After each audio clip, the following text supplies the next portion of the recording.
We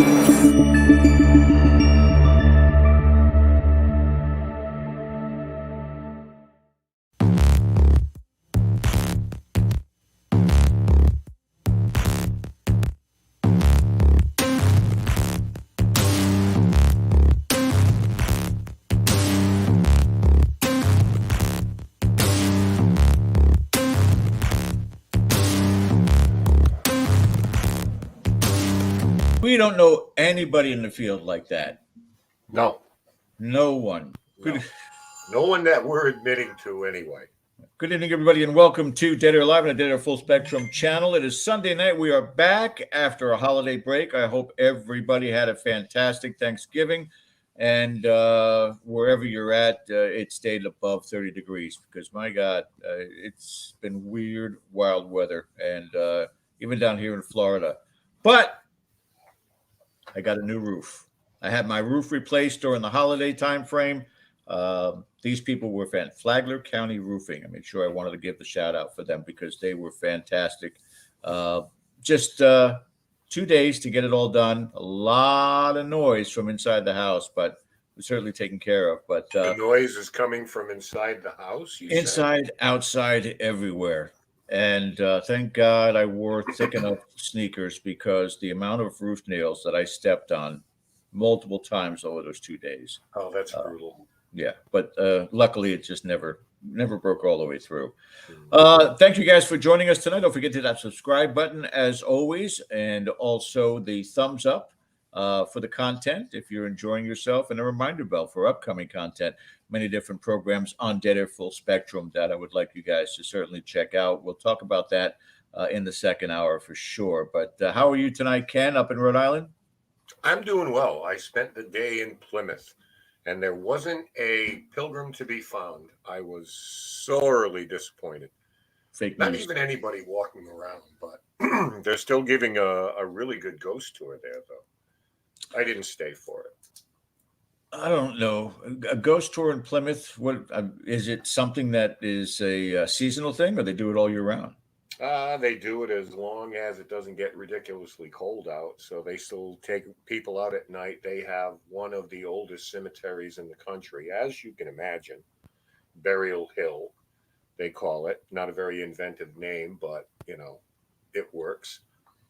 So it's nice. It's one of my favorite places to visit down by the waterfront. It wasn't too bad today, actually. And, the Mayflower is back. It's back, ladies and gentlemen. It's in Where town. did it go? Well, it goes into dry dock once every couple of years to, make sure they batten down the hatches and this thing doesn't come up and all you see is like crow's nest sticking out of the water. So, yeah, it's not the original, obviously. It's the Mayflower too, but it's back up and it was like really nice. We had lunch there and walked around and the place was hopping for December. So you had lunch on the Mayflower? No, I did not. Oh, okay.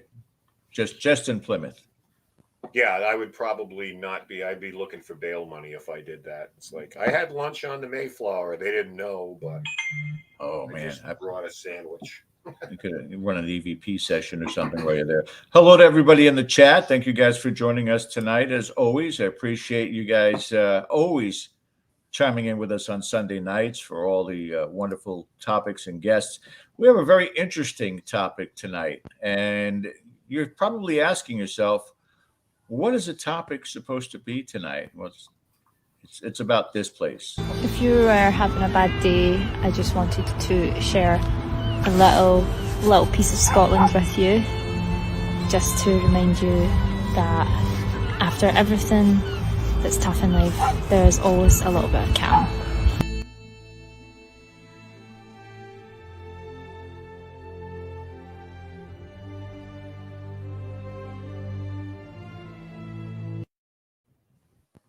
I want to go. Beautiful dog. I want to go so bad. Our guest tonight traveled to Scotland to do a paranormal investigation. I went to Wawa this week.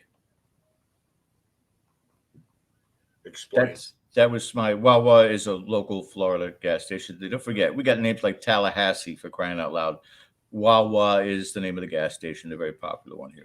That's Florida. what my grandson, when he's thirsty, Wants says. water. So, Yeah. Well, I don't know. All I know is that's the extent of my travel, and these people are traveling to other countries to investigate. And I tell you, guys, you can sit back and experience this story and the places that they've investigated and the evidence they captured. And Ken, I leave that to you, sir, to bring our guests on.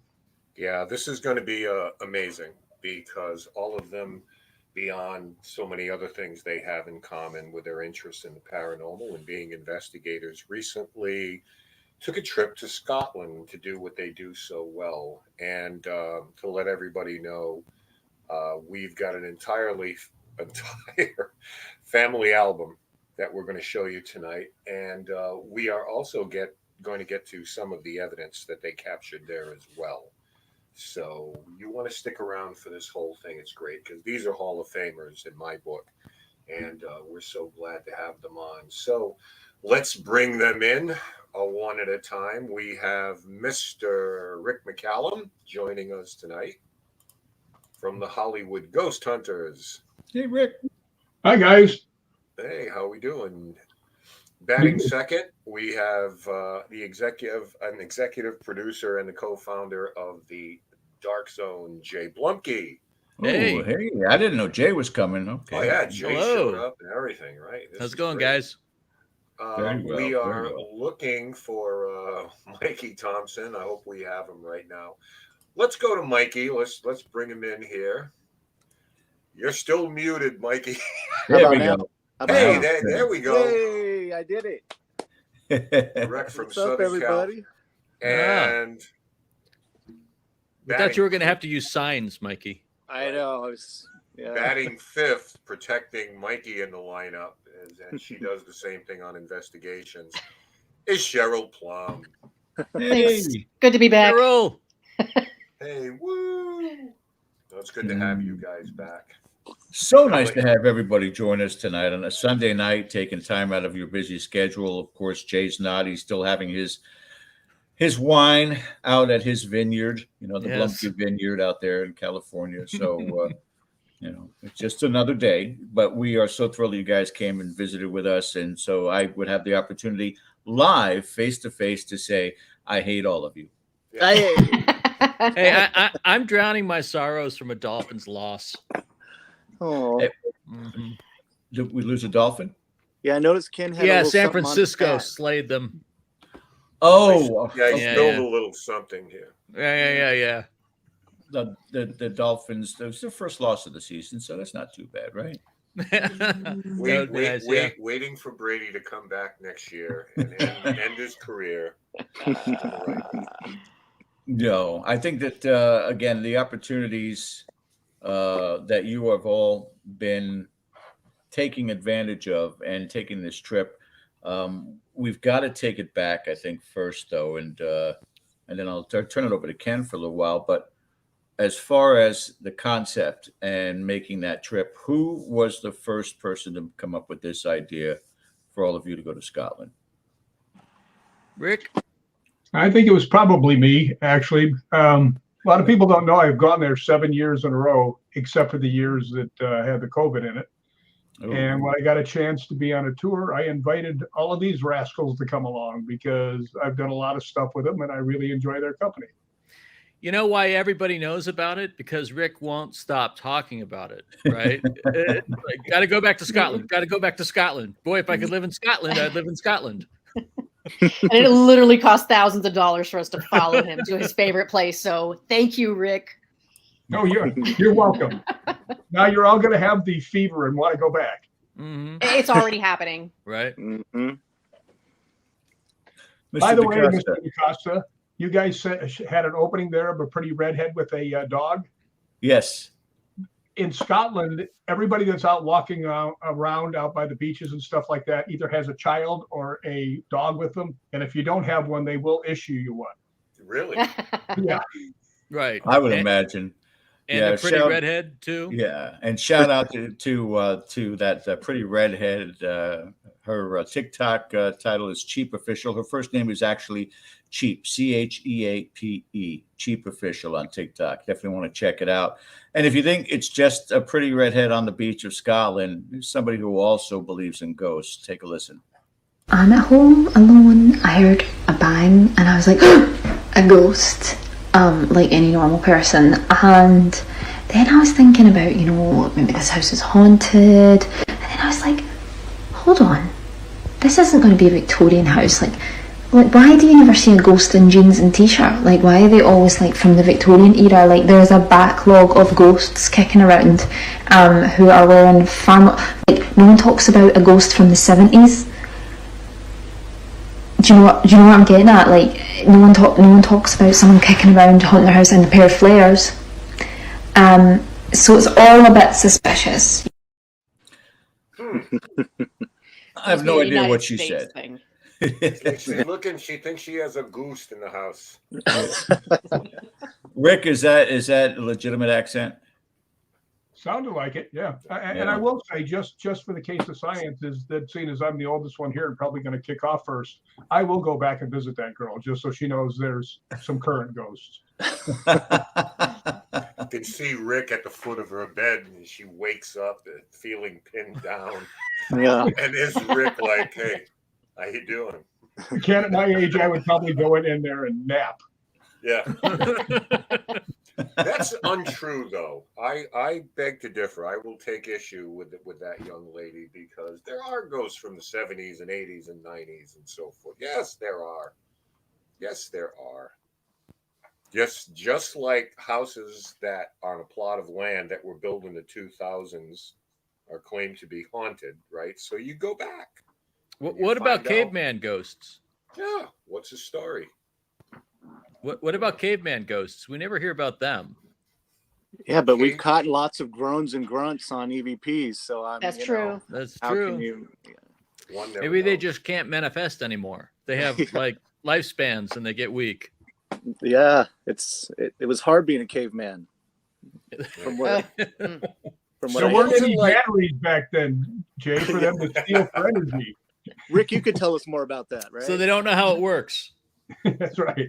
No, you'll figure it out. So, hey, I got to ask, okay, so I'm going to assume Cheryl, Mikey, Jay, your first trip over, correct? Yeah. Yes. Correct. Well, Okay, so I mean, I was in with Ghost Hunters. I did Ireland, never got to Scotland, but yes, first trip to Scotland.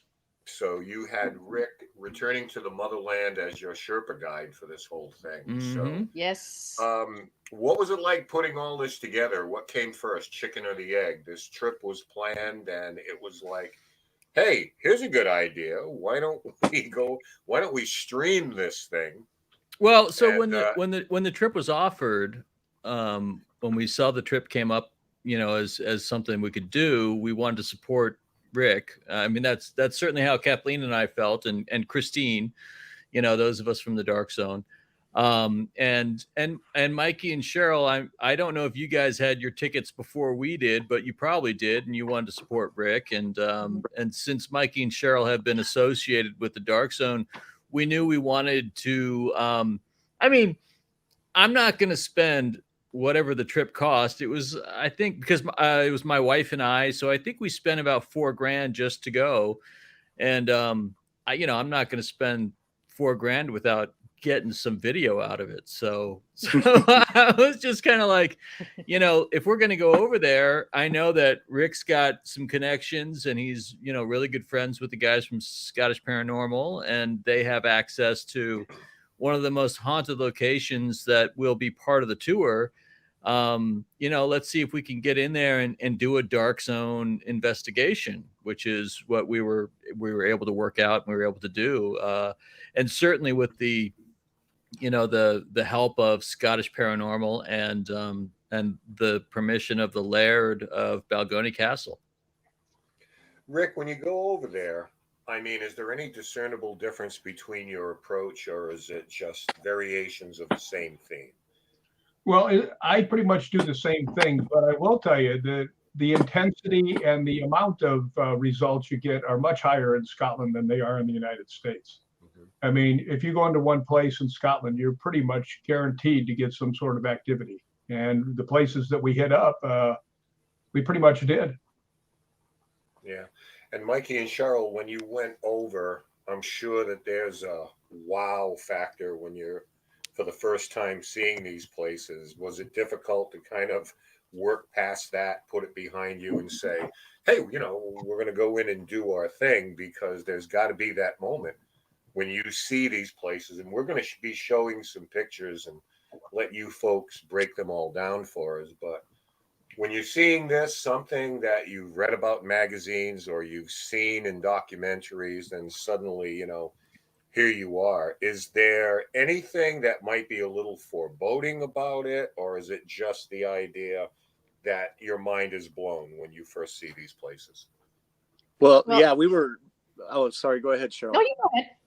I was just going to say, I think Cheryl and I decided to get there a day early, just so that the wow factor would hit us, and then kind of get it out of our system so we could just focus. But yeah, that didn't happen. Every day was a new adventure, and just as gorgeous, if not more, than the next. Everywhere we went, like it's like being in a Jurassic Park movie when you're up in the Highlands. Like it's so different there. So.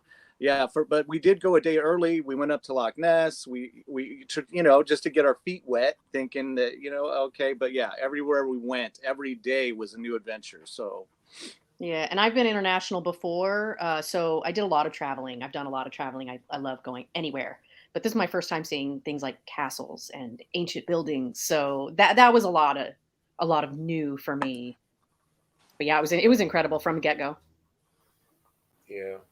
And Rick, when in going into these places, I'm sure that, you have contacts. And how is the reception there for people like us who have a purpose, and they know that, we're coming in to test the waters, so to speak? Well, I will tell you that they're very welcoming. I mean, ghost hunting and the paranormal in Scotland has been around for centuries, and they're very, very open to it. Matter of fact, being a member of Scottish Paranormal, an honorary one, I've gotten to get into a lot of castles that I wouldn't have, and I've gotten a lot of opinions from other groups because they have invited me to ghost hunt with them also. So I've actually been lucky enough to get opinions from people in Ireland and England as well. And it's just they're really open to it. I mean, if you say I'm going ghost hunting, 3 people sitting at your table, can I go? And yeah, sure, come on, let's go. Yeah. Jay, when you're going in there and you're doing this, any challenges with walls made of stone and things like that, as far as just a little bit of like the technical aspect of it? Well, because of that, I mean, these walls are like 4 feet thick, I think. Because of that, we did some testing in advance with Greg Stewart from Scottish Paranormal, and we really came down to the determination that we weren't going to be able to do our standard kind of live event that we do.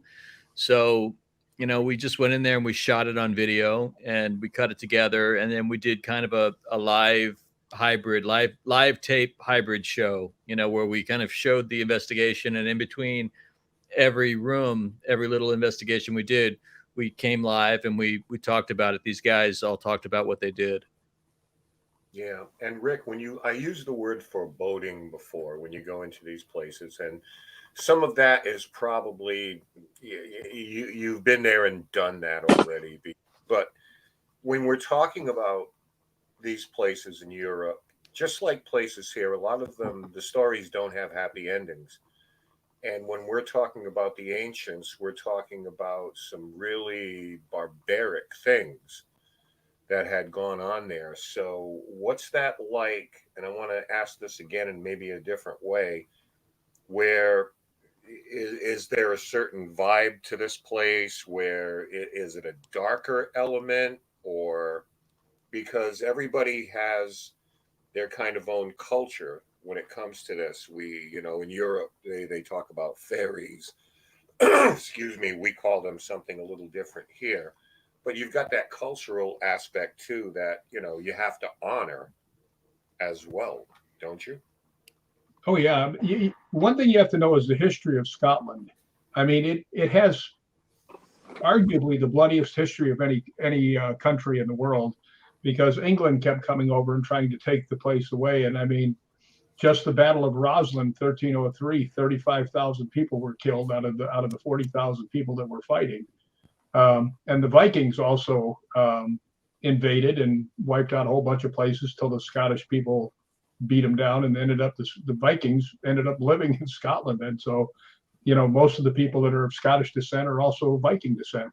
But you're talking about a country that they had battles where they were face to face. There were no guns. They were using farm implements, whatever they could grab to, fight the English away. And I mean, you could smell what the guy had for lunch when they were fighting this. And the intensity of all of that carries over into a lot of places.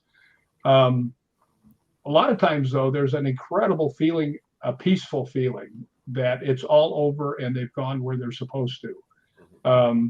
But there is some places that are very foreboding. Back to what you started with. There was one place called Hale's Castle that I had gone to with Premier Paranormal. And as we walked up the steps, it was out in the middle of nowhere.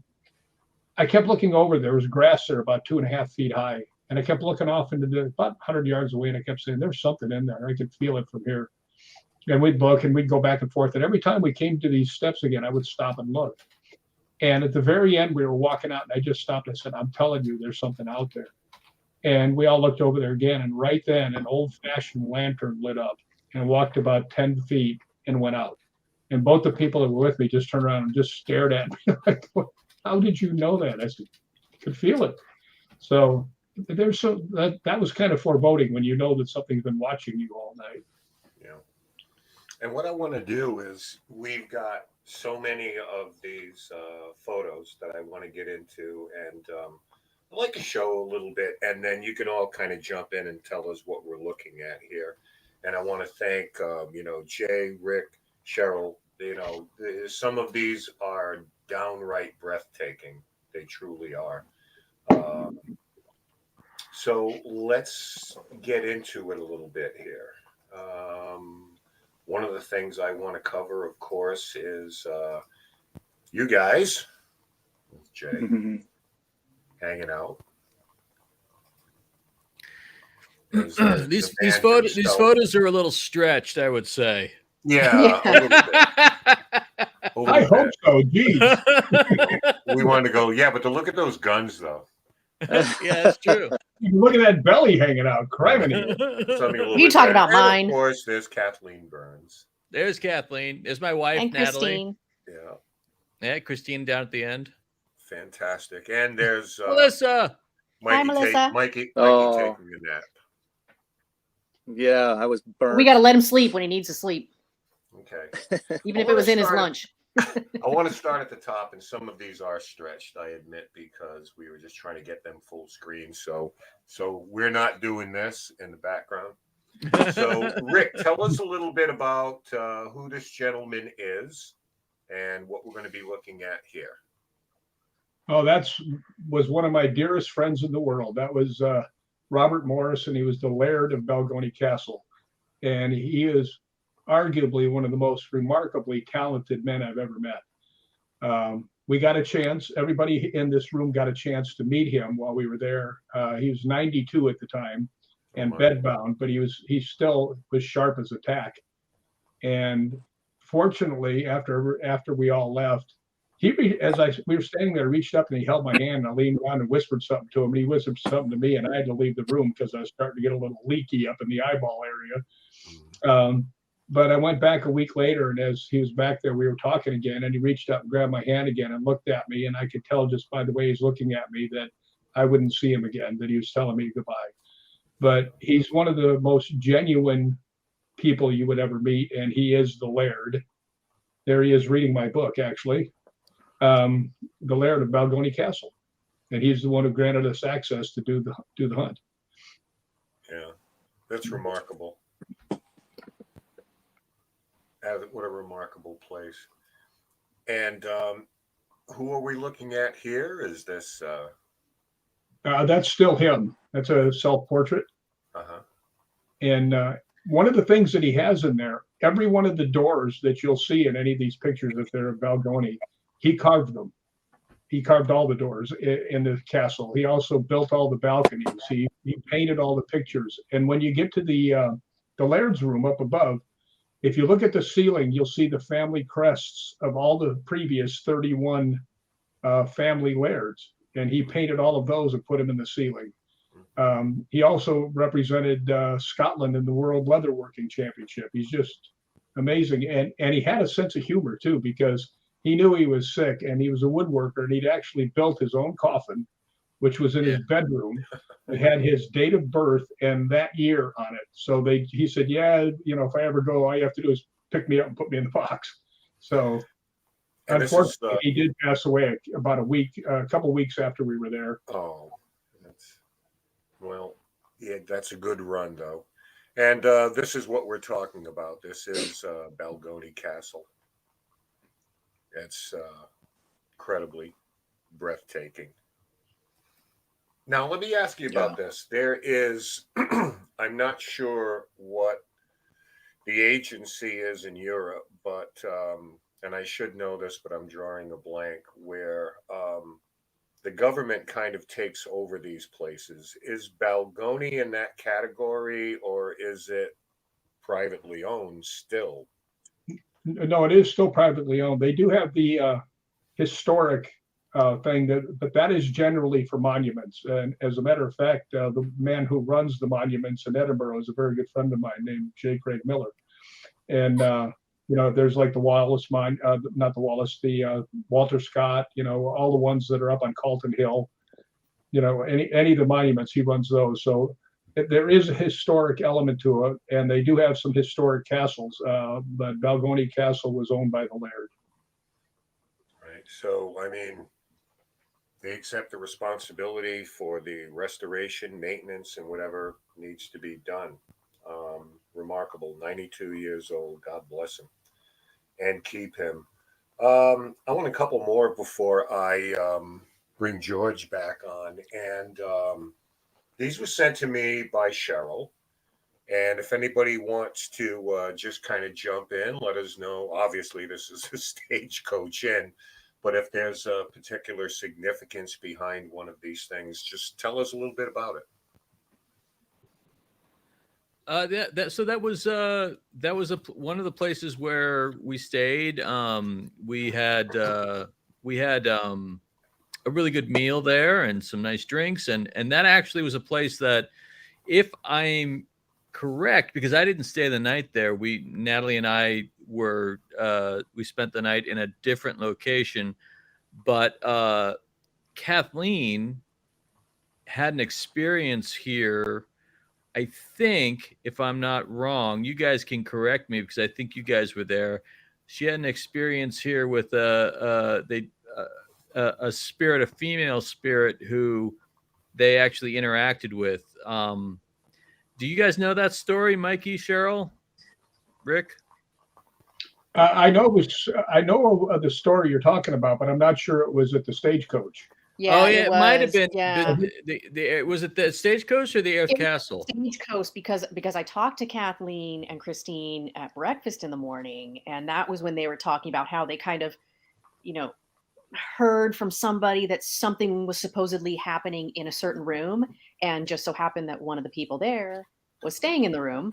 So they all kind of went up there and almost did kind of like a table tipping session. They had a glass on the table, and they started seeing things moving. And at one point, I think the glass actually shot off the table.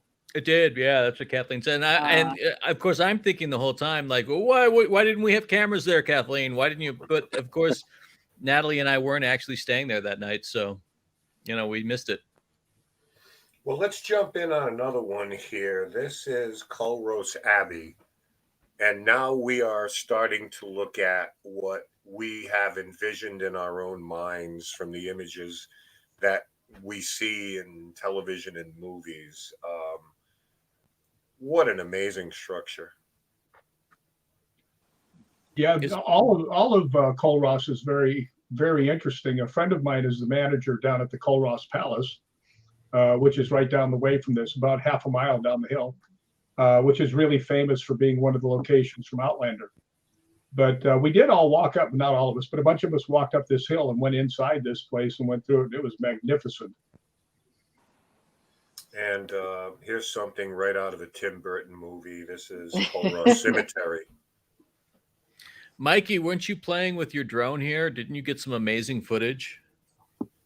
Yeah, we actually, Cheryl and I snuck out to one of the cemeteries there in Kuros, and we got some good drone footage in the old cemetery there. But that whole town, if you're just a history buff, the fact that the Scottish people just in the, I believe it was in the 1920s, when they said, we've got to restore this town, we've got to preserve this. So they all, they all came together and started restoring way back then. That town was built, that was like, they were doing underwater mining there, which was unheard of. I mean, just the technology and the things that they were doing there, back in the day was mind blowing. So thank God that those guys came together and said, hey, we got to preserve this. And they restored the palace and just all, the buildings in the town itself. The whole town has been restored. So you can walk through the whole town and see a lot of the things that they fixed and preserved, So remember that there was I don't know how you guys got up there, but when Natalie and I got up there, we took this back winding walk up there, and along the way there was this woman that had, a nice place. I don't know what it was, like a garden. It was the garden, but the building itself, I don't know if it had been a home or if it was something else that they were restoring and they made it their home. But the garden was amazing, and she had it open, and anybody who came by, she would invite them in, come in, hang out in my garden. It was this beautiful garden with the centerpiece of it was this gigantic willow tree. It was so nice. Is that not it? Is this something else? No, that's Drummond Garden. Okay, yeah, let's back off. Yeah, it's funny because a lot of the places that that you see in Scotland have been shot on that show, Outlander, and that location you just showed was from Outlander as well. I mean, you're going to see so much of it is seen in the show. I want to go back to the cemetery again. Did you go through, how far back to the stones date on this? Did you take a little bit of a look at that? Oh, they were ancient. They go way back. I can't remember a date, but I know I do have pictures of all of those. I mean, look at this one in the foreground here. It looks like it's buried by the earth, Amazing. I'd be willing to bet most of those are from around the 1500s and the 1600s. Yeah, I was going to say, I thought I remembered like a 1562 on one of them, but it's so hard to make out at that point. But there were some modern ones as well. I mean, I say modern, but like 18 something or, Well, one of the ways you can tell on that when you're looking is by the way they are actually carved, because they all had during certain periods, what was, the flavor of the month, shall we say, and you can kind of tell by looking at the way they're actually constructed, what years they might be. Like when we went to Rosslyn Chapel and we went out into the cemetery out there. And another place we've heard of, I had this up before. This is Drummond Castle. And those of us who are interested in this kind of thing, another very reputedly haunted location. Just absolutely amazing. The condition of these buildings is astounding. Jay was talking before about 4-foot thick walls too. I mean, because Scotland's not the most forgiving place on earth in terms of their weather, just the seawater and, it can be pretty volatile climate out there, which gives you an idea of the strength and the craftsmanship of some of these places. It is, and that one was a private residence. Yeah, right. That's why we couldn't tour it. We just were able to run the grounds and look at the gardens. Really? Yeah. So somebody actually lives there. Lucky. And, this is a place with kind of a foreboding name, Danino Pagan Den. Yeah, the Duanino Den. Yeah. Oh, okay, Cheryl, you went down into there, didn't you? Yeah, Mikey, did you go down there too? What's the deal on this? So those stairs that you're looking at right there, Ken, were carved into the rock 4,000 years ago. Yeah. And at the top of the staircase there, where you can see that large round, rock-shaped area at the very top of there, there's actually carved into it's like a bowl they carved into the rock, but the druids were there, and there's rumor that there were sacrifices that were made there, whether they were animal or other, and then they would toss the carcasses off into the little creek below from the den there. But there's a cemetery, there's a church there on the grounds before you get to this area here. But there's also a little, I guess you'd call it an altar, where everyone that goes down there, you leave a some kind of a token there, like a coin or something there for the fairies. Rick was talking earlier about the fairies there in Scotland, and Gregor had mentioned from Scottish Paranormal the fairies in that area, and the importance of leaving some kind of gift or something behind when you go. But it was an amazing place. I mean, it's enchanting.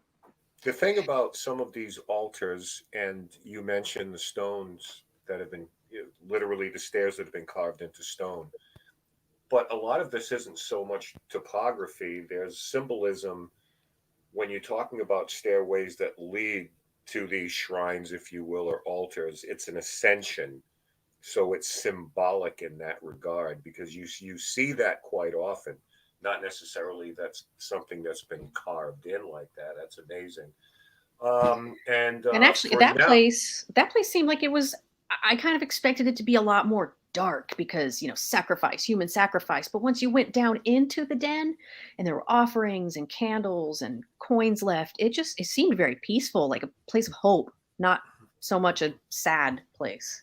Well, I think that's probably the energy that contemporary people bring into these places.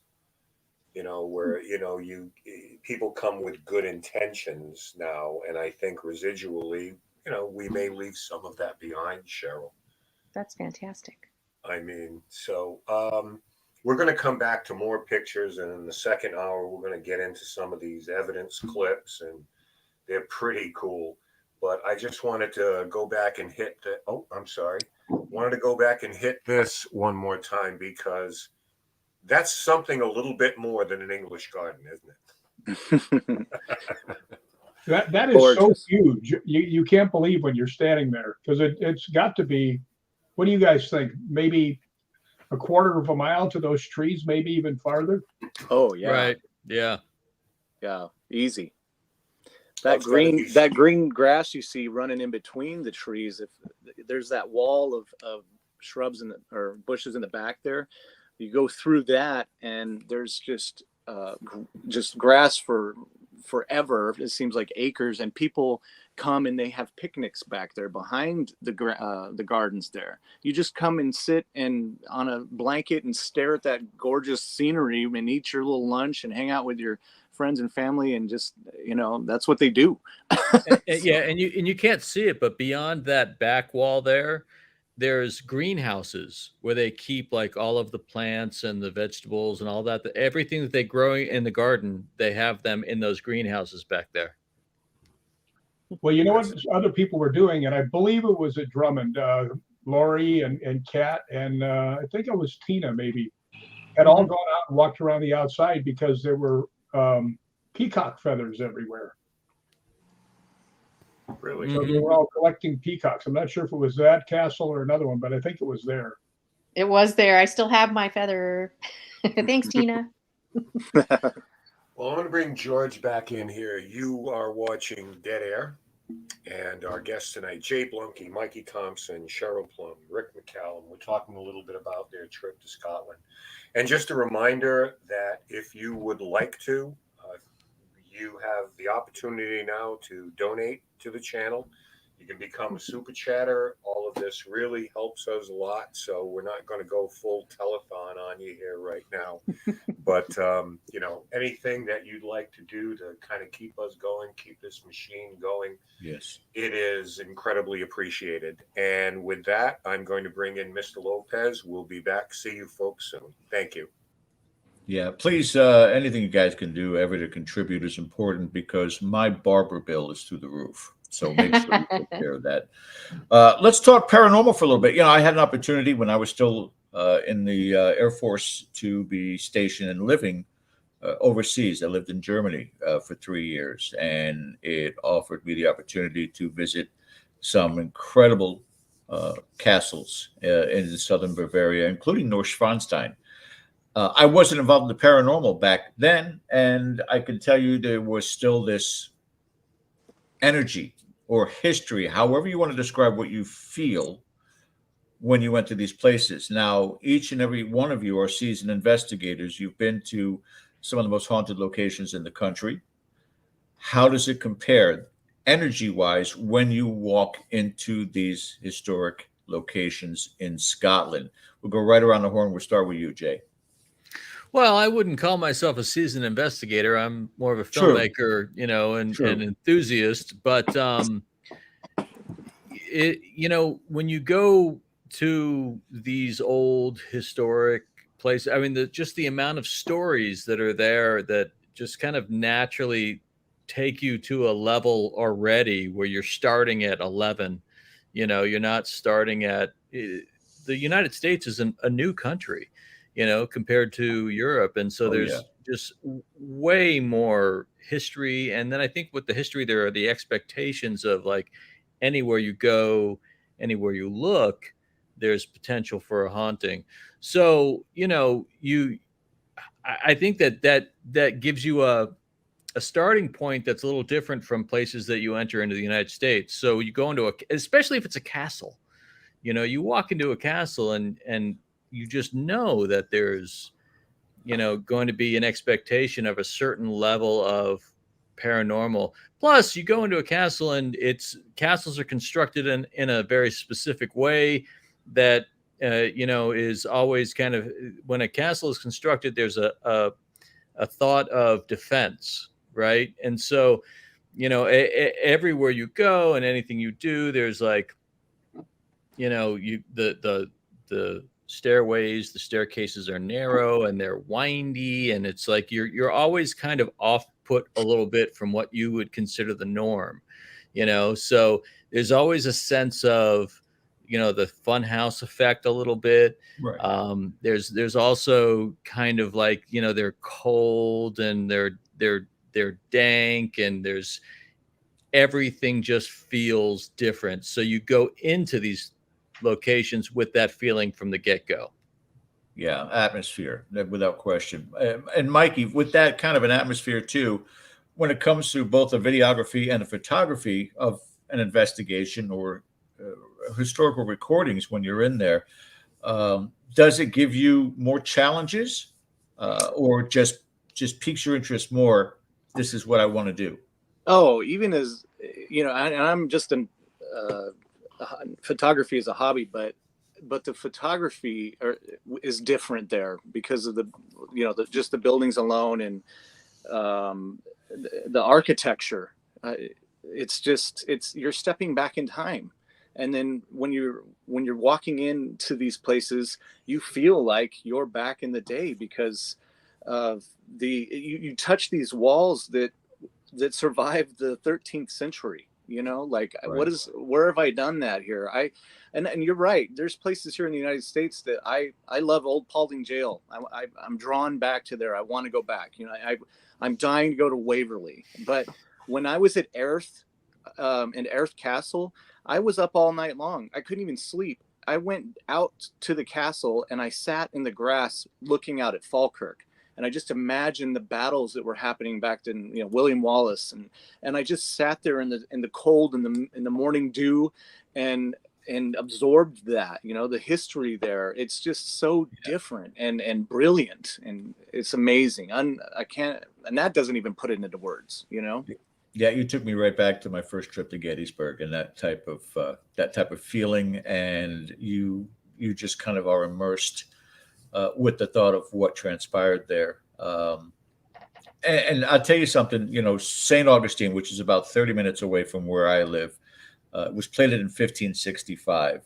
And it's still a couple of hundred years or more younger than what you guys experienced there. Now, Rick, this is 8, 9 trips that you've been there. Does it ever fade, that feeling, that energy when you go there? Is it something different each time depending upon the location for you? Well, like with Balgonie, I've been there many, many times. There's a familiarity about it, which is very comforting, but I always find something different. Like on the thing that you'll see of some of the evidence from Balgonie had things happen there that I'd never had happen before. But I would like to expound a little bit on what Jay had said about the buildings. A lot of people don't know that the archways aren't very high. Mikey and I both found that out because we kept smacking our heads into them. But the reason it's built like that is to slow the soldiers down if they're actually in attack. Really? Yeah. And if they're creeping in, running in the night, they might not see it and kaboom. But yeah, me and Mikey both scalded ourselves several times in Scotland. But yeah, there is a familiarity to the place, but there's also, every time you go, there's something brand new. And there's so many castles there. I mean, there's thousands of castles that you'll never run out of places to go ghost hunt. As a matter of fact, just after everybody had left, I told Gregor that I always stay in Roslyn for a while, and there's a place 8 miles away from it called Temple, and the city is named after the Knights Templar temple that was there. It was one of the last known temples. And I told him, I said I'd really like to go there. So he came over to pick me up the next day, and we went out. It was just he and I, and this is how Scotland is. Here's obviously a national treasure, and all of it just has a chain link fence around it with a gate. You just open it up, go on in. And he asked me, we'd been there for about an hour, and he says, "What kind of feeling do you get here?" And I said, "I get a feeling like I'm supposed to be here."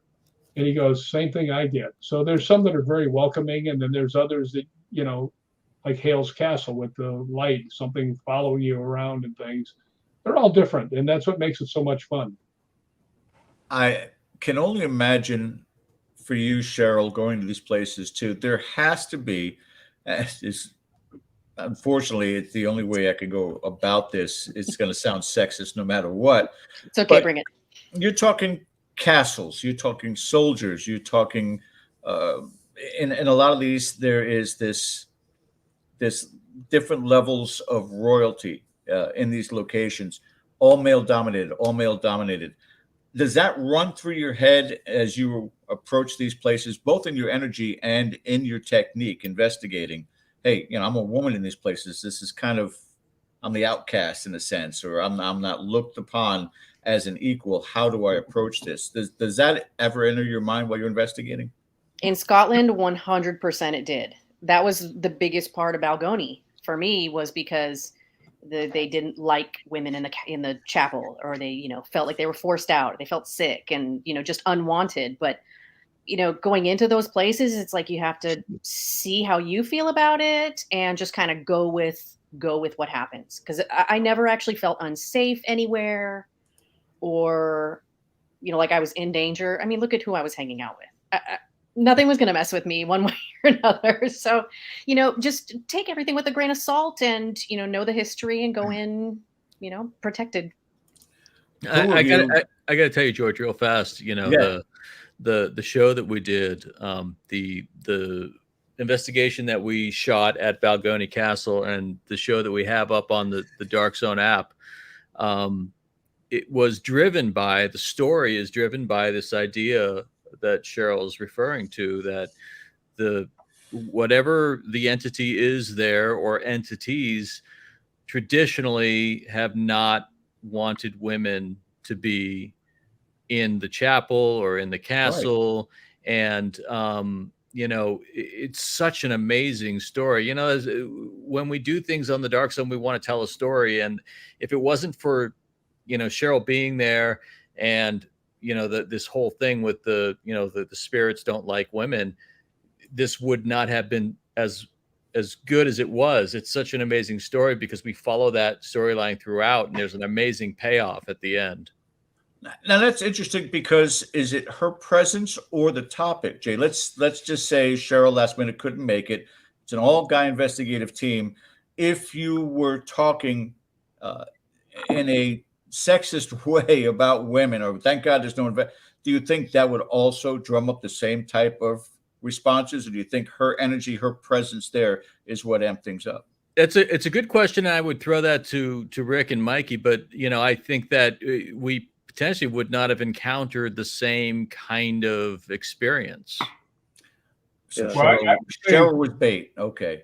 Cheryl was the bait, but the reason we, Jay and I talked about it. The reason we thought it'd be okay is because Cheryl's not afraid of Godzilla, so we could put her in a chapel by herself. And the first thing that she did that was so cool, most people would go in and sit down in one of the pews. She didn't. She went down and sat down cross-legged on the floor right in front of the altar. And I tell you, it's by far what happens, and I'm sure you're going to show it, one of the most amazing things that I've ever been involved in. And if it wasn't for Cheryl, I don't think it would have happened, because Cheryl has a way about her that, the guy found very appealing. And the fact that she wasn't scared when he was being kind of, not kind of standoffish, that I think she turned him. I gotta ask you then, Cheryl. I mean, if you're that fearless in those circumstances, I mean, there's a different vibe when you are investigating an insane asylum, a psychiatric hospital, and going to a place historic like this. Was it almost a welcoming thing where you're just like, I understand I'm a woman. I understand that, you're not looking at me with the same respect as the men, but I am still honored and curious to interact with you. Does that vibe come across, or are you just stoic no matter where you go? Well, I like to think that that's just kind of how I am, because I started doing things like this when I was very young. My, parents taught me to not be scared of anything. We watched horror movies when I was little, and, it's just kind of, I think you get a lot of what you give. So if I'm not giving out a hateful vibe and I'm not asking for trouble, I really don't see any reason to get any trouble, at least not yet. Right. So stay tuned. So, and Mikey, for you, for the investigative part of this, then you're looking at the possibility of the interactions between the investigators and the spirits that are going on there, but you've got to be able to, in a place that large, you've got to figure out, where am I going to get the most activity from? Because a place that size is exhausting. I remember Trans-Allegheny Lunatic Asylum, and that thing is enormous. But compared to these castles, how do you pinpoint, or is it just a crapshoot, where you're going to settle down and start recording your equipment? Well, yeah, for me, how you pinpoint it is you talk to Scott or Gregor and Kyle from Scottish Paranormal that have been there and done it, because it's overwhelming, and it's a whole new country. I don't even know. I didn't know where to start. Like, I had a conversation with them about what types of things are happening where in the castle. We actually, knocked it out to 3 different spots in the castle, because like you were saying, St. Augustine in the 1500s, that's still 200 years younger than where we were. So what types of things do you ask? What types of smells do you expect? It's just it's stuff that I had never experienced before, because I hadn't been over there. So I definitely picked the minds of the Scottish Paranormal that had been there and done that. And honestly, at the end of the investigation, the collaboration that we had with them was amazing for me. It was such an honor to be a part of that, because we're different styles from across the pond, but we came together and we solved a puzzle. And dynamite comes in small packages, George. So none of us were worried about Cheryl going into that chapel, and it wasn't even that. I wouldn't even say she was bait. There was no way she was not going to go into that chapel, especially with everything that had been happening, and the history of women running out of there, being scared of that place, feeling nauseous, feeling touched. She wanted to go in and know why. And so we were all, right behind her. We got your back, go do it. And it worked out great. I want to delve into the differences between Scottish Paranormal and American investigators when we come back on the other side of the break. I want to bring Ken back in here as we are about to go to break here. But for those of you who are watching us live right now, we are talking about an incredible trip that the Dark Zone and these investigators made to Scotland. On the other side of the break, Ken is going to be presenting some of the video clips, audio clips. Is there photography also, Ken, or is that just the scenic pictures? Yeah, we've got some more photos to cover real quick of the trip, and then definitely going to get into some video and audio clips. All right. Okay. Since we're all in these little squares, I want you to point to the investigator. Let's see if we can get over here one real quick. Who jumped? Who was the first one who jumped during an investigation? Point to him right now. Nobody jumped. Did you Yeah, jump? that's a I tough don't remember one. I jumped. jumping. I jumped. You did? Yeah. All right. Oh, this way. Was it just a startle, Wow. though, Mikey? Was it startle or were you scared? It was. You're in the dark a lot more because there is no light. It's like real dark. So there's a point when I left the chapel because I heard something, and when I was making my way through the other side, I was like, oh, you know. So yeah, anyway, Magic yeah, 8 I Ball jumped. says all But- signs point to Mikey, I guess, right? By the way, that does tell you kind of how thick the walls are and everything, because it was dark absolutely pitch dark in the chapel, but still daylight outside at 10 p.m. Yeah. Wow. or 11 or whatever it was. Well, I imagine when we come back from the break right now, Ken has a clip of Mikey going, ah! So we'll take a listen to that also. You don't want to miss it. Yeah, we're going to go to break here, guys. We'll be back on the other side of the break, the second hour. You're watching Dead or Alive on the Dead or Full Spectrum channel. Stay with us.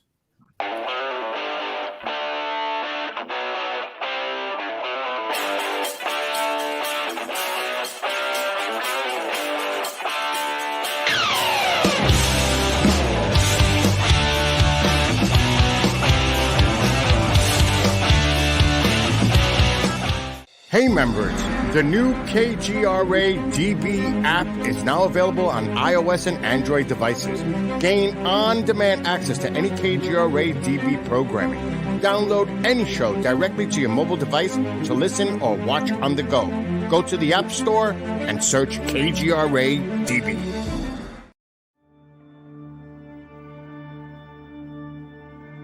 As UFO reports come in from around the world, the Mutual UFO Network, MUFON, is there.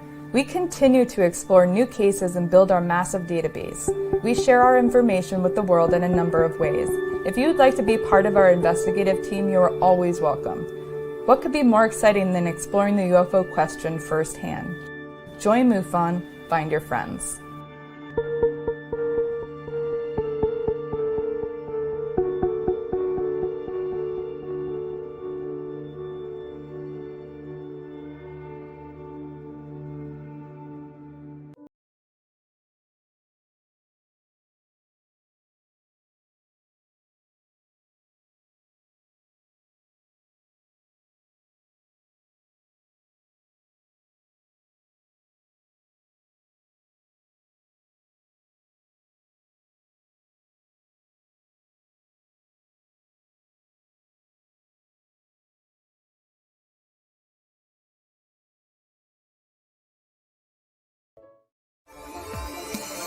You're listening to the KGRA Digital Broadcasting Network. We provide unparalleled coverage of trending news in the world of ufology, cryptozoology, and paranormal phenomenon. Whether you're watching our video live stream or listening to one of our audio programs, you are getting the best from world-renowned researchers and hosts, guiding you through topics the mainstream won't touch. Miss one of your favorite programs? No problem. Head over to the members area at kgradb.com for access to our massive library of award-winning content. Make contact, stay connected. Only at kgradb.com.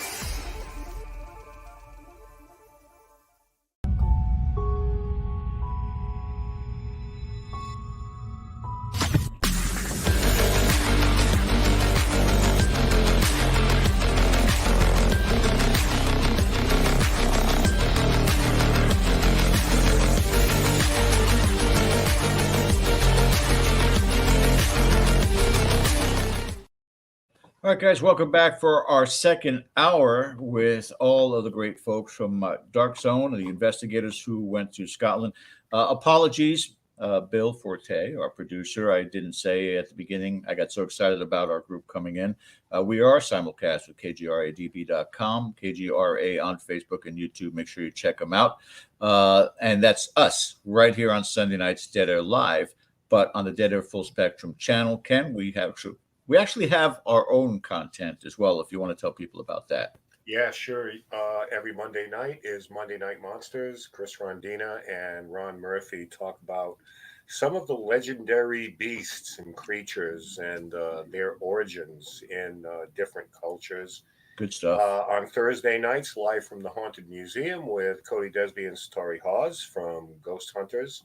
And then every alternate Thursday, Panoramic Perspectives with demonologist Carl Johnson and his lovely partner, Elise Jamarco Carlson. And then a little thing I like to call Extremely Strange, where a guy in a baseball hat sitting in a room very similar to the one I'm sitting in right now tells you some really weird stories. And there's a lot of pictures. So people, very spooky. George, you could even follow this along. Yeah, which, with my attention span, squirrel. Sorry, I'm all right. Yeah. Oh, we should talk about next week real quick before we forget. Or the next two, if you want. Yeah. In 1 week from tonight, we will be joined by paranormal comedian Karen Rontowski is going to be rejoining us. And Karen is just amazing. And that promises to be a lot of fun. 2 weeks from now, we have a live investigation that we are going to be streaming from the Payne House Museum in Coventry, Rhode Island. Is this brought to you by Dark Zone? Is Dark Zone bringing us this? Or no, we can't get Dark Zone. It's West Coast elites. It's a budgetary thing. I know. We're going to have a 2-hour live stream, and Cody and Satori are going to be joining us. Psychic medium Maria Dorgan, and she's promising that she's going to do a bit of channeling, and there's going to be a whole lot of stuff going on besides us sitting there with gizmos in the dark looking for something. So it's going to be pretty fast-paced, and we're going to do something a little bit different here. That's in 2 weeks from now, and we're just doing the logistics on it, but I think you're going to love it. And while you guys are at the Payne House, I'll just be returning to do the show from Wawa. So I'm looking forward to that also. Let's bring our wonderful guests back in with us at this point in time. Cheryl Plumb, Jay Bluemke, Rick McCallum, and Mikey Thompson. And you're in trouble, Mikey, because they're screaming for your scream. Yeah. Here it is for everybody. This is recorded from Balgony Castle, Mikey screaming.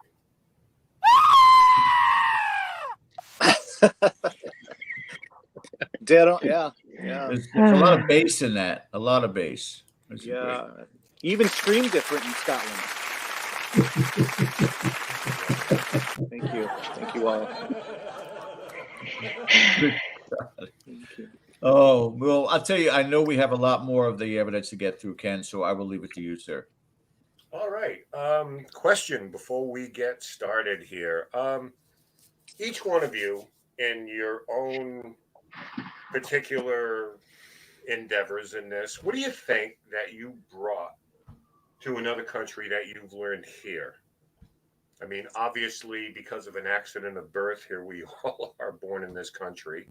You were born in Scotland, of course, you'd be tackling that right away. But how do you translate what you think your experience has been here, what you've learned, what you've taught yourself, your own experiences? How did you bring that into a place like this? Because it's another country. I'm not trying to make Scotland sound like it's Neptune or something like that. We're still talking about people, different kind of culture, but we can go like a real round table before we start getting into some of these clips. What do you think prepared you for this here, that you took into that? Cheryl, we'll just go around and start with you. Well, I think because the United States is so much younger, it seems like we need to try a whole lot harder. to get the evidence. So I took basically any device that I had, multiple audio devices, just to see what would work, and lots of different things that could be triggered, and just to see what would work. So literally just, I brought everything that I knew and just threw it at the wall and see what stuck. Okay. Jay, from the perspective of what, you do here, I mean, you've been to Ireland before. I mean, so. Right. So it's like a paranormal storyteller, you when you go over to a place where the history is so obvious, it's all over the place. I mean, like I said in the comments here, there's nowhere you look where there isn't a castle. There's a beautiful view everywhere. You just expect that there's going to be paranormal. So, what I do as a filmmaker is just like trust in the investigators that I'm working with, Rick and Mikey and Cheryl, and just kind of like follow them. And I'm expecting something to happen, and I just want to be there shooting it when it happens, so it's like in the US, you go to an investigation and, I mean, something may happen, something may not. I mean, even in a place that is kind of like, storied as being a paranormal location and a hot spot, any given night, nothing may happen. But when you go over to Europe, it's kind of like you expect stuff to happen. And, I don't think that I was disappointed at all. I mean, it was just a pretty amazing location. I mean, that said, you go into it kind of knowing what you have heard already from Rick and from Scottish Paranormal and what they tell you about the location. So you have some expectations, and it did not let us down. It did not let me down. That's for sure. Well, shooting B-roll must be a dream over there. Oh, it's beautiful. I mean, it's just right? so amazing. Yeah. Yeah. Rick, how about yourself, man? You have become really a really beloved figure in this field. I have to say. I mean, people think the world of you, whether you like it or not. They do. And, many years here. And like I said, you let us know this is not your first trip there. But what do you think you brought to the table? Let's go back to that first time that you crossed the pond and said, I got to give this a shot. Well, first off, I was just kind of gobsmacked by everything that I saw. I mean, when they told me, here's one of the differences from America and Scotland. If you're out at night and there's an abandoned castle and you want to go ghost hunt it, go walk into it and ghost hunt it. That you don't have to have papers, insurance, clearances, the police, or anything else like that. Because Scottish people are very pragmatic. If you fall down and break your leg and sue them, you'd go in there and the judge would say, so you went into a castle that you weren't invited to. It's totally dark and you fell over something and that's his fault. Out. Yeah. Right? So the whole thing is different because most of our stuff in America, with the exception of great battlefields like Gettysburg, is usually some horrendous event of somebody who's murdered, right? Like you get all the stuff that we got at the LAPD museum because that was all crimes and everything else. But when you go to Scotland, it was just part of their history. I mean, they were always being attacked. They were always defending themselves. It was not unusual for an entire village to come together to fight the English. So what did I bring? I brought a little different look because I'm from America. I'm also of Scottish descent, which is kind of cool. But when I went with the Scottish Paranormal guys, I remember the first time we stopped in at the Wemyss Caves, which were right in the ocean. And I love to use the K2 meter. And we got there and I took mine out and one guy, Ali, said, "Hey, mate, that doesn't work in here." I said, "Really?" I said, "Who's the spirit that we mostly associate with this place?" And they said, "Mary Sibold." So I just said, "Hi, my name's Rick. I'm from the United States and I'd love to talk to you. Is Mary Sibold here?" And it went all 5 lights and they just went, "What?" Right? And as we got over to Balgony Castle, Mary Sibold, the Sibold family, was very big at Balgony. So as we were in the the conference hall. I don't remember the name of it, the one with all the tables and flags in it. I walked in and I said, Mary Sibbald, are you here?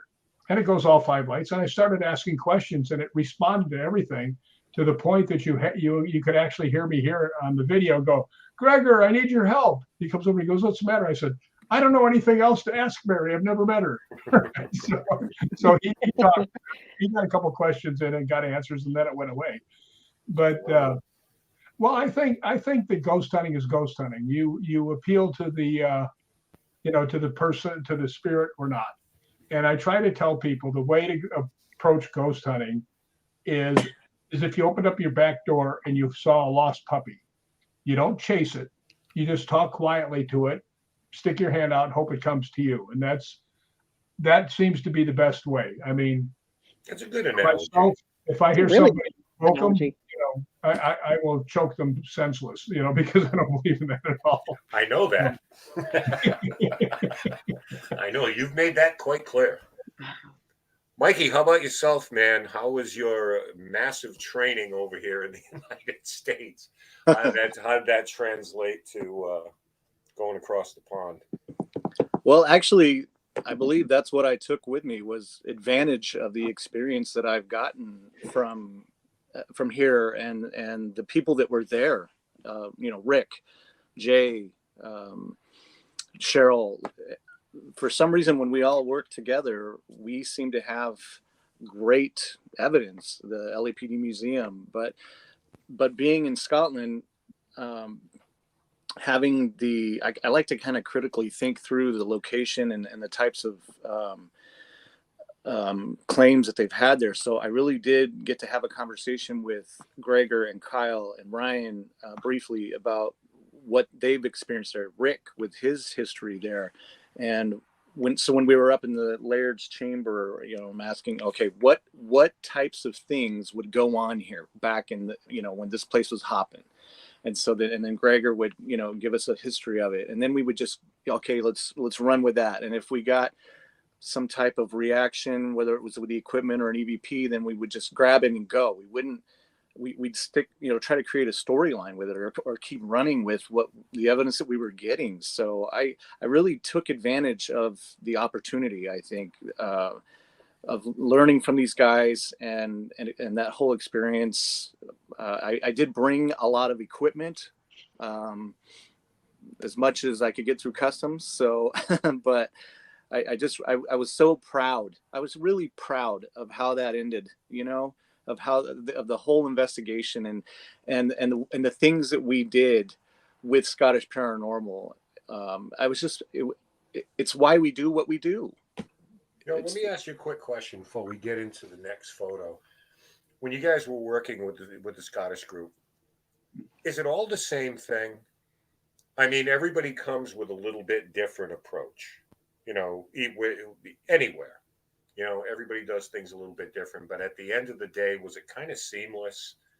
I mean, ghost hunting's ghost hunting. Everybody's going about it kind of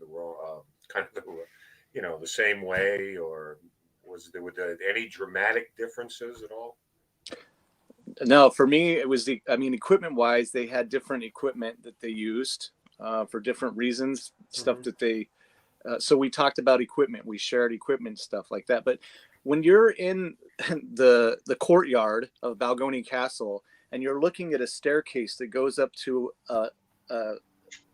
nowhere, it goes up to a platform, and Gregor's asking you if you know why that's there, why that exists, and then tells you the story of how they used to walk the horses over to this platform, that the stairs went up to, and the knights in their full armor would walk up the stairs to the platform to mount the horse because the armor was too heavy to swing their leg over. And you're staring at this, you're looking at this. When you walk into that castle to do that investigation, for me, that's what I'm seeing.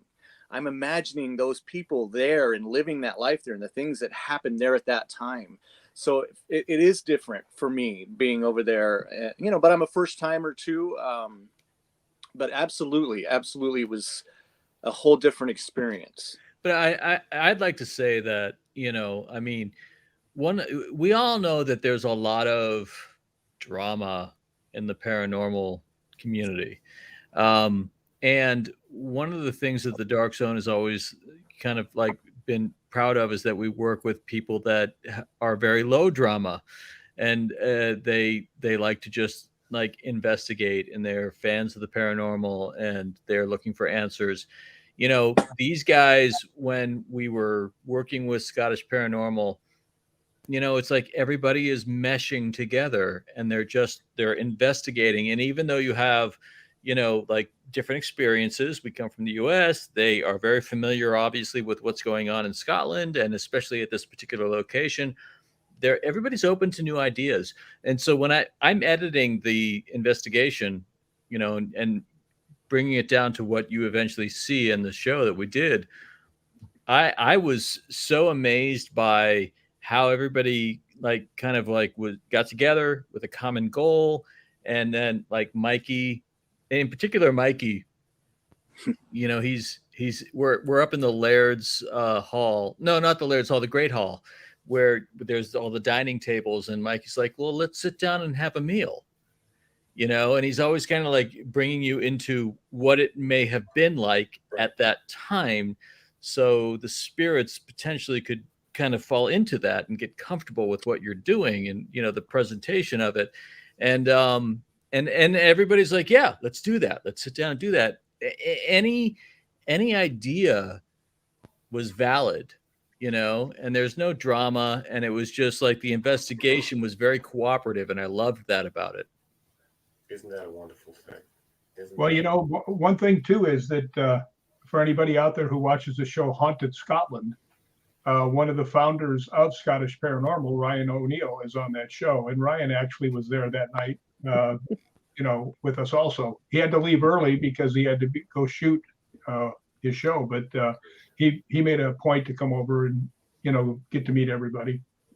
Yeah, and Ken, just to pair it off of that, when we didn't have a lot of time with Ryan, but right out the gate, shook his hand. He's like, I said, hey, you know, I brought the drone in. He saw, oh, okay, fire it up and then fly it over here and do this and that. Like instantly, he was sharing ideas and where to get the best this and that. It wasn't like he was reluctant to help or do anything like that. It was like we knew each other forever, you know. And then he had to take off and leave, but we talked about equipment briefly and stuff like that. He was excited to help us. And then he's going to go off and film, you know, episodes of the show. Like, yeah, right. You know what I mean? Right. So nobody's trying to big league anybody, you know? Right. Yeah, I think that's really important, especially for us. Yeah, absolutely. Because otherwise it just, I've had, you know, seen investigations ruined because of that stuff. Mm-hmm. You know, I mean, literally like ruined within 10 minutes of getting there. So. Back to a few pictures here, because these next two, we're going to be playing some clips here. Stay tuned for that, folks. This is Inverary Castle, another one that we hear about over here in the States. The Inverary Jail, where I know you guys caught a couple of things we're going to be playing here in a couple of minutes. And I know I'm blowing through this, but this is St. Andrew's Castle, or the what's remaining of it, the ruins of it. Of course, again, you see, you know, with you're on the ocean front, so, you know, it'll raise hell with these places. And again, Cheryl and everybody, thank you for these photos. St. Andrew's Cathedral. Nonetheless, I mean, there's something that's still amazing about this. Look at the tower. That's incredible. This is Sterling Old Town Jail. How'd you like to be led in there, knowing you'll probably never see daylight again? And of course, Stirling Castle. I saved this one for last because this is a very well-known place. This is the Overtown Bridge, and I'm going to ask you to. I think when you start telling people about the background of this place, immediately the light bulb will go off. So anybody want to jump? Maybe you, Rick, deference to you. Tell us a little bit about the Overtown Bridge and what is the, I don't know, I wouldn't use the word attraction, at all, but what is the predominant story there? Well, that is in Dumbarton, which is actually where a lot of my family members located in Dumbarton, but I've never met any of them there. This place is really famous, or infamous might be a better word, for having dogs jump off the side and, actually commit, suicide, where they just all of a sudden they run and they jump off the bridge. And there's many occasions where it's happened. There's so many different versions of how many have actually happened, but way too many have happened. Let's just put it that way. And they've investigated it. One guy said it's the smell of mink down below, down by the water, that makes them jump, except for nobody finds any mink out there. So that's kind of a strange one. Yeah. But it's actually happened so many times. And I don't know why they just don't say, put your dog on a leash when you go out here. But it's, I've heard as many as 600, which I think is probably a little aggrandizing. I would say it would probably be more like, my guess would probably be maybe like 40, but however many there are, because it's been there a long, long time, it's too many. Yeah. Yeah, and from what I read, it was I think they had said that like 600 had jumped, but 50 had died. So I don't know. Either way, it's too many. Yeah, they said that it had been as early as like a month before when we were there, as recent as a month. And some of the dogs that have jumped have come back after surviving the fall, only to jump again. Yep. So yes, I've heard that. Yeah. So don't walk your dogs there. No, please. Good advice. All right, let's move into some of the evidence. And it's 9:22. I may ask George to pop back in for this because I think he hasn't seen this, so we can get a little reaction from this. The first one is from Earth Castle, and this is actually a video, and it's just entitled "Get Out." And if anybody wants to set this up, Mikey probably be the best. Go ahead. Oh, let's let Cheryl do it. Yeah, so we had been going through the castle, and we heard stories about a maid who had gone in during a fire to save a couple of children, and they all perished. So we were trying to make contact with anybody, but there was a question posed, and this is the video that I took. Now, granted, I am 5'1.5". I'm holding a video camera, and I'm too excited about stuff going on. So don't be so worried about the video. Let's not judge. But yeah, this is one part from the investigation we did with our tour. All right, so let's give it a listen. This is Earth Castle. Was the time spent searching for them the reason you couldn't get out? Another good question. Was the time spent searching for them the reason you couldn't get out? Ooh, that was definitely something. Okay. Like I said, get out, didn't it? Was the time spent searching for them the reason you couldn't get out? Get out? What do you hear? Did you hear it? Yes. What did it sound like to you? I don't know.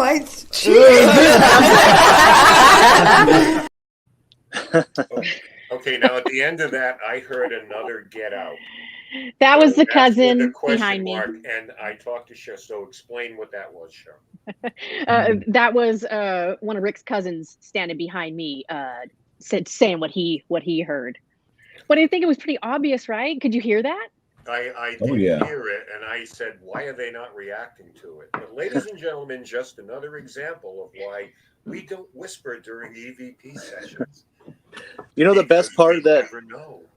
Yeah, the best part of that whole clip for me, though, was the two women that were there with us. They were actually seeing your face. Yeah, and they were employees of the castle. And there had been, they have stories and things that have happened to them as they've, go through their day working and things like that. But they wanted to come down and see what we were doing. And I think bringing them in and maybe giving them verification, or you know what I mean? Just because who knows how many times they've been down there doing whatever they've done and heard something and like, oh, I'm crazy or whatever. But we validated for them that there's stuff going on. They heard it real time right then. So that's again why we do what we do. That was the best and part. Actually, we talked to them before that, and they had not experienced anything. They had only heard the stories. So that was.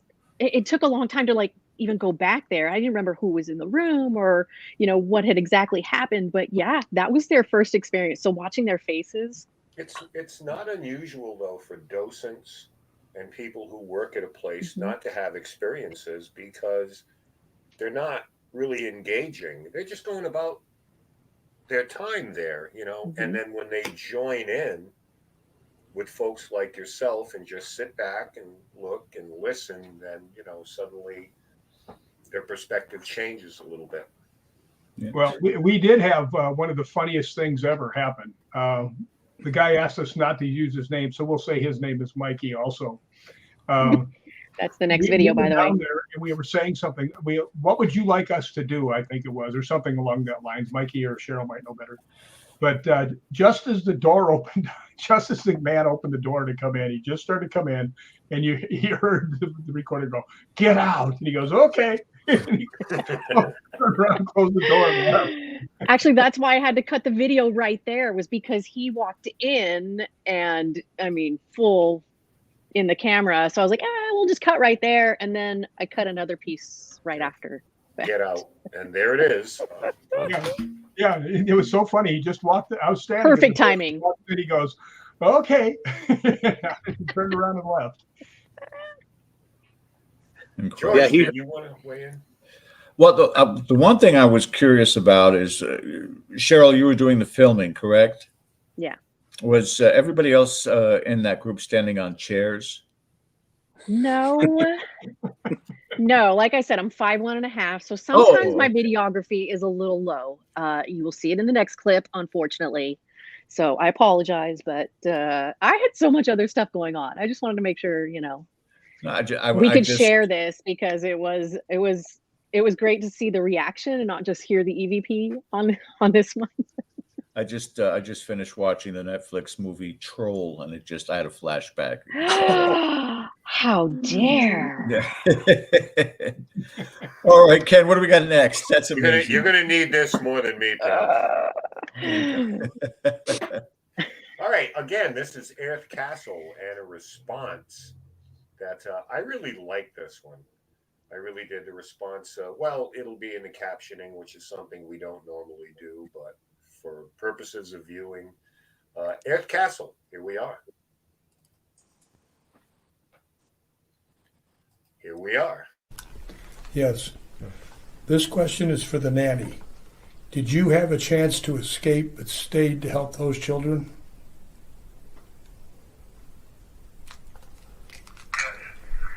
This question is for the nanny. Did you have a chance to escape and stay to help those children? Oh, there's a sentence. That was yes, I did. Do it again. I'm gonna pan it around, but let's see. This question is for the nanny. Did you have a chance to escape and stay to help those children?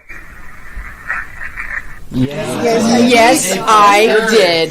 Yes, I did. That gave me goosebumps. I know, me too. I felt like with my spine. Did you have a chance to escape and stay to help those children? Yes. All right. With that, let's go home. Take it home. I really like that one. That's the first time I'm hearing that. That is pretty impressive. Yeah, that's pretty good. And for everybody out there, they're obviously doing an EVP burst session where we're not sitting there for an hour and a half doing that. But, you know, there's a technique to that and a belief that, listen, if they're going to talk to you, they're going to talk. If they're not, they're not. So why not just ask the question and get out of their way? And the funniest part about that whole interaction was we had a lot more people in that room and nothing was happening. We were getting no responses, nothing. And then a bunch of people left when the people that worked in the hotel came in. So it was just a core group. And then all of a sudden we were just getting answers. Yeah. So it's really interesting how it changed. I want to jump into something from a geek perspective here, is that there was a previous question about echo in a castle, and you can imagine what it is. But this is one of those times where a group of people gathers and really can muffle that sound.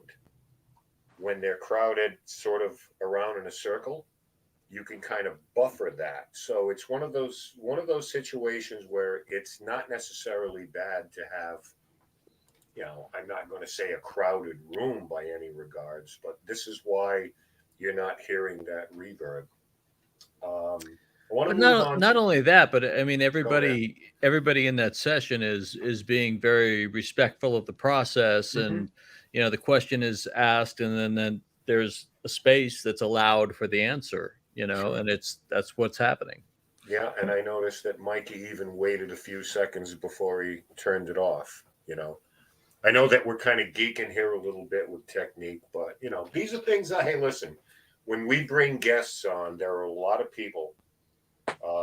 We always, you know, brag about the intelligence of our audience, and there's a lot of people who go through these things, and you know, they pick up little things like this, you know. So I have a geek question for the investigators, encompassing what you're doing while you're there and you're holding out the recorder. Is there ever a thought process?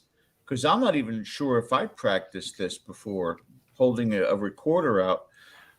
Do you visualize that is where that person is standing? Do you try to discern where they are when you're capturing that audio? Well, there was a lot of factors with this particular session and this particular castle. We didn't have a lot of time. So we kind of went with that shotgun method. B, that was the DR60. So instead of, you know, rubbing my hands all over this thing when I'm starting it and stopping it, I try to be very careful about being ready to hit record when we ask the question, ready to stop when we're done, and then hit play, so that I don't have that mechanical sound afterwards that we can misinterpret as a voice. So that's why I look weird doing it there, because I just want to start it, stop it, and let it do its thing without all of the open palm. Yeah. And it also, I think the ancillary benefit is it looks like a welcoming gesture, like here. Yeah, come on, talk to us. Yeah.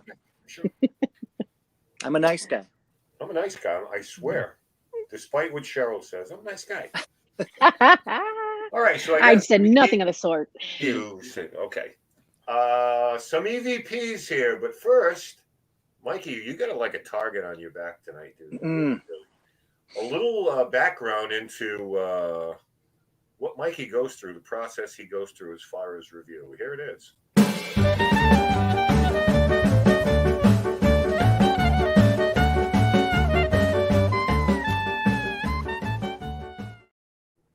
Boom! What are you complaining about? He's done. That was 12 hours of audio review, by the way. Just that was actual speed on Red Bull. Yeah. That thermos was full of Monster. Yeah. Gives you wings, man.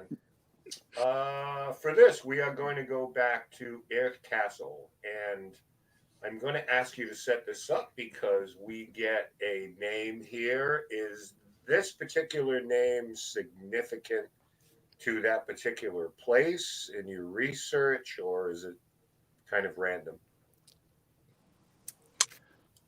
Oh, I think we were, we were talking with Neil, the historian that was there, and we were just asking, you know, general questions again about the events that happened there or the people that were there.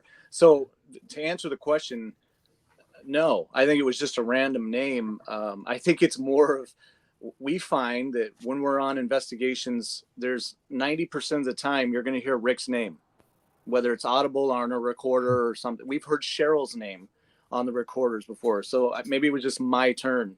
But yeah, I didn't have any significance with any one particular person that was there. It was just, you know, it sounded like. Who was asking the question here? It's not one of you. Neil Story. Okay. It was asking the question, yeah. All right. So let's play the clip, and I'll be glad to play it again. But There's a question here, and the response is a name. So here it is. Can you tell us your name, please? One more time. Can you tell us your name, please? Mike. Very quick. Very quick. I'm anxious to get into this one because I loved it. This is the Inverary Jail. Is this you asking the question, Cheryl? Yes. Okay, so you got a confession here, apparently. Okay. There was a whole Sure. storyline leading up to that also. Okay. Yeah. What's Mikey, you want to talk about old Owen? So yeah, we to set it up, we had some young bucks with us that had they The were cousins. using their equipment to. It was an app that we were cycling through different frequencies and stuff. But the name Owen came through, and then we thought we got a last name as well. So we were trying to play back and figure out what the last name was. But at the jail, they have this neat feature where there's a machine there where you can go in and type in a name, and it'll pull up a list of people that have been at that jail. So you can look up your family or your friends or whatever to see if there's someone that you've been related to or whatever, same name that's there. So I ran over to the machine and I typed in Owen, and we got 3 hits. And then, well, I'll continue, I guess, after you play the clip. Maybe just. What was your reaction? What was your reaction to that? I think I screamed a little again, like I normally do. Like, that was it. Yeah. So it was amazing, but yeah, when you get this audio clip and then you have a name with said answer on the printout, it's kind of like, wow, maybe this was a thing. So I love this one. This is one of the 2 of them that really grabbed me. So I'm anxious to play this for our viewers. So again, I'll play it a couple of times. But Inverary Jail, and Cheryl apparently breaks this guy down and gets a confession out of him. Owen, once again, what was your crime? What did you do? Okay, and one more time. Owen, once again, what was your crime? What did you do? Oof. I call that a good one. Yeah. Oof, I got goosebumps again. Ugh. Yeah. I call that a good one.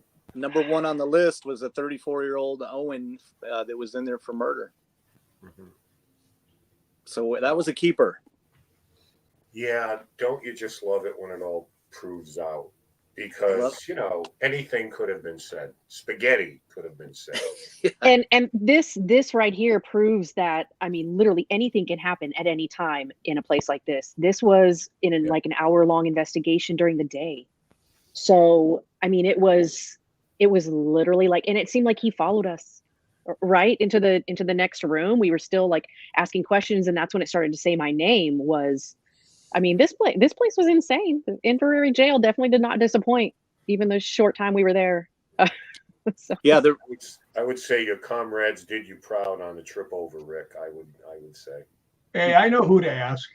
By the way, there was something else that happened in Inverary Jail that I don't know if they're aware of, unless they read my book, because it's in there.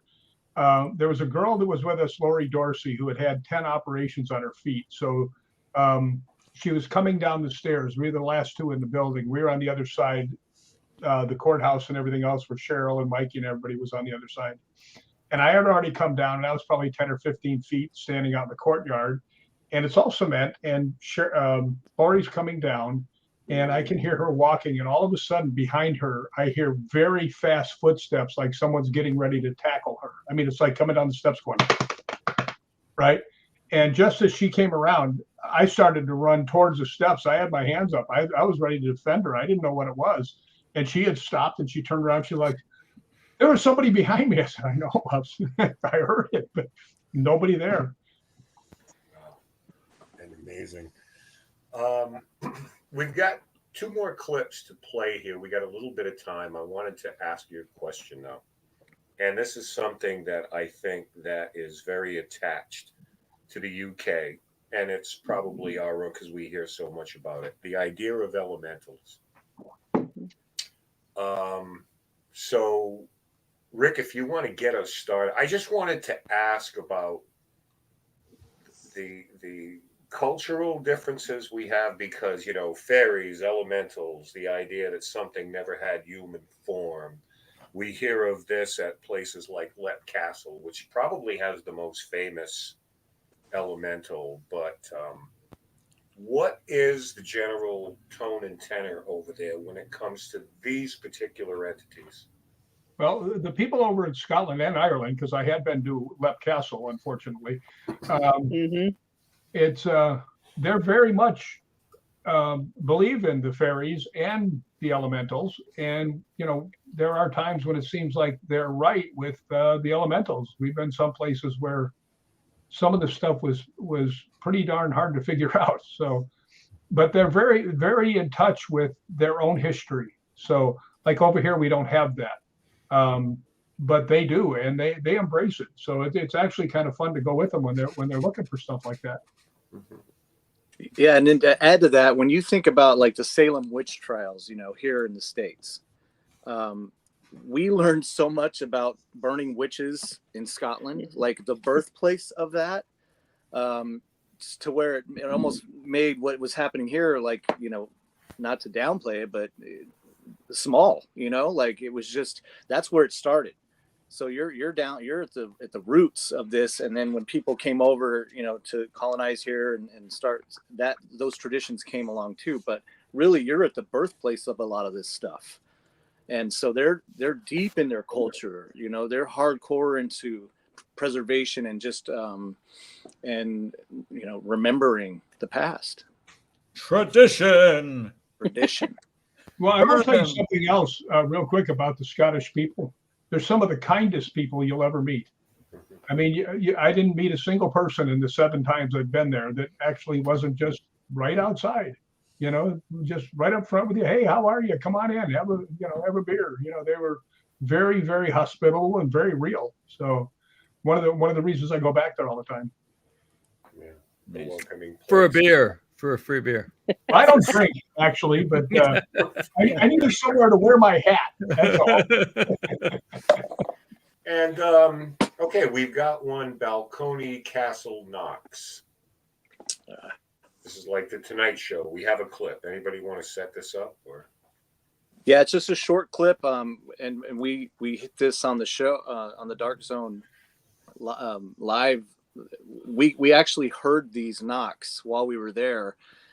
And the history of footsteps and the doors opening into that particular dining hall there. So when we heard them, I got up, and you don't see it on this clip, but you see it in the live.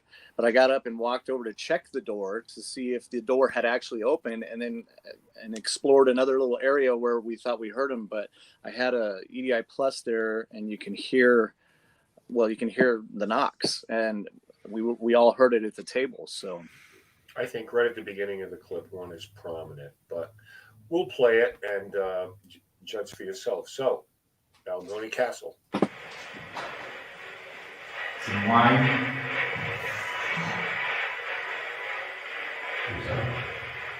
Is that the door open? Now, is that a geometer on that? Yeah, the EDI Plus is a multi-tool. It's like a Swiss Army knife, or So we put it over there because one of the claims was footsteps and things. So I wanted to see if we could catch that as well. But it was a little harder to hear there, but I could hear, and we all reacted to it. You could hear. Yeah, I said it immediately. Well, let's look at the lights now and see if there's a cadence to them now. Now that we know that the light is picking up vibrations. I do hear a knock at the beginning, so let's look at it one more time and see if it has the cadence of footsteps. Wine.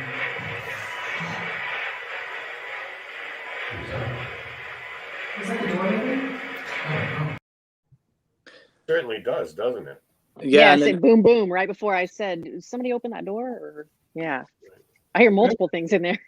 The boom, boom almost sounds like footsteps. Yeah. Yeah.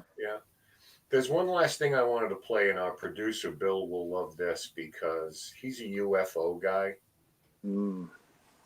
This is about a minute long, so I'm not going to belabor it. I think the only thing I will preface this by saying is Scotland is a hot spot for UFO activity, and it has been for decades now. Oh. And there are some amazing stories regarding Scotland and their UFO problems there. Mikey, is this you taking this or Cheryl? Yeah, this was me. We had been at the Bonnie Bridge previously with Andrea Perrin, who has this knack of communicating, and she said, if you haven't had an experience, you will. And so fast forward to this clip, that's Loch Lomond where I'm at, and it was midnight there, but I wanted to go get some night pictures. Just, again, I wanted to get a picture of Ben Lomond, the mountain there, and the stars. So I took 2 shots. And then as I'm looking at the pictures, I'm wondering why my stars are moving, because I was focusing on these stars, I thought. And then so I started recording, and I just watched one of my stars just bebop along behind the mountain and disappear. And so that's what happened. Yeah. So you'll see an unusual descent. So let's just get to it. It's about a minute long, but it's pretty interesting. So here you are.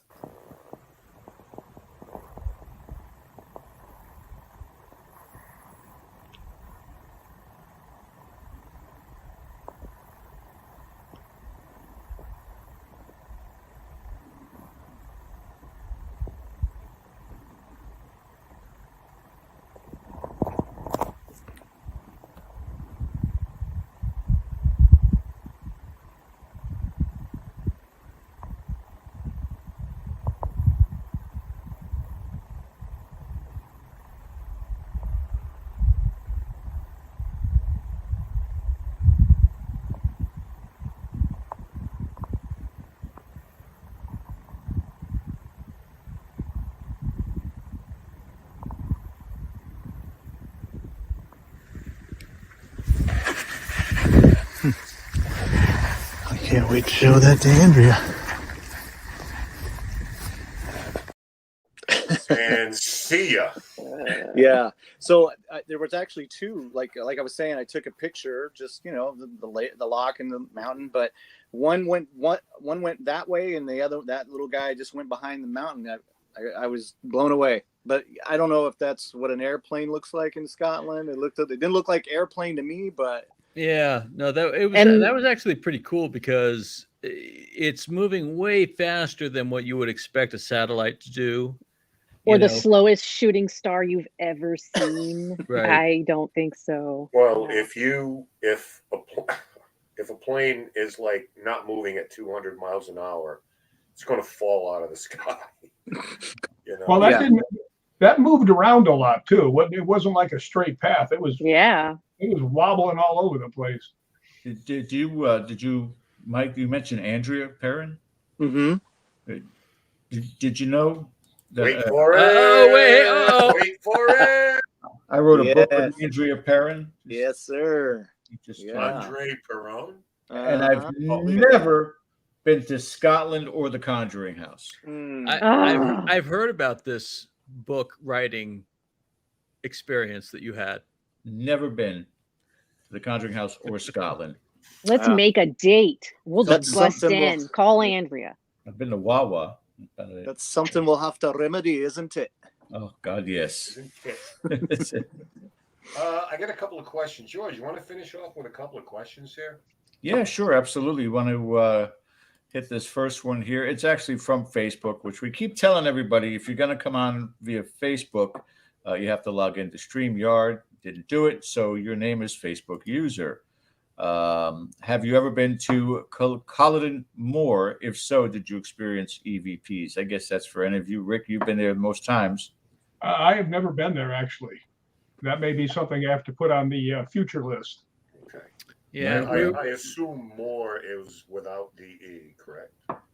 Yeah. Kind of what I was thinking. My wife and I were supposed to go on our second week of being in Scotland, and we got COVID, so we were sidelined and we could not go. So we escaped COVID the entire time that we, were here in the U.S., and we went to Scotland and we got COVID.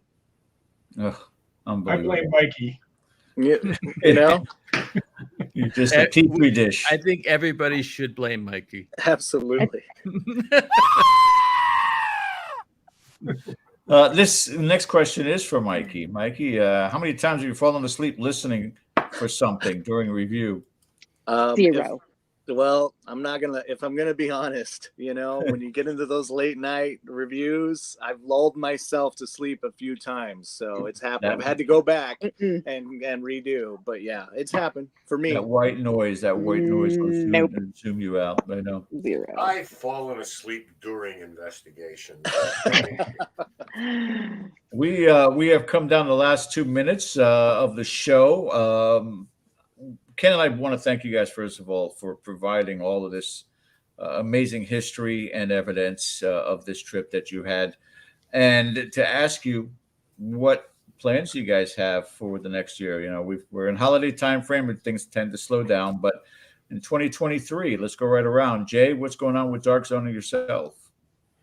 So we've got the app. It's you can get to our app by going to www.thedarkzone.app.